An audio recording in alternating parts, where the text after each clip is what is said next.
বিয়ের সিজন চলছে, এখন ভাই অনেক রকমের ভিডিও ফিডে আসছে, অনেক রকমের ভিডিও দেখছে, কিন্তু এই যে যে বিয়ের সময় এই যে ছেলেদের মায়ের যে এইরকম কান্না, এগুলো ভাই অসহ্যকর, এগুলো নেওয়া যাচ্ছে না। কেন ভাই মেয়েরা কাঁদে, মেয়ের মা বাবারা কাঁদে ভাই, কিন্তু ছেলের মায়ের কান্নার কি আছে?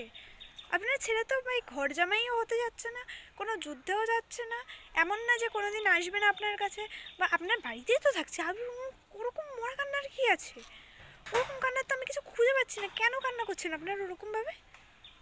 সে ভাই কান্না দেখলে যে মাথা গরম হয়ে যাবে একদম। মানে এমন করে কান্না করছে সে, আবার কি একটা আমি আবার দেখি একটা ছেলে তার মায়ের কোলে উঠে কান্না করছে। ভাই আমার আমার মা যখন বিয়ে হয়েছিল আমি তো দেখেছি, আমার মা কান্না করেনি। আমার বিয়ে হলে আমিও কান্না করবো না। এখনকার মেয়েরা ভাই কাঁদে না, ছেলেগুলো কাঁদছে কেন ভাই? এখন যুগ বদলাচ্ছে ঠিক আছে, ছেলে মেয়ে সমান সমান ঠিক আছে, কিন্তু তা বলে ছেলেদের মায়ের কান্নার কি আছে?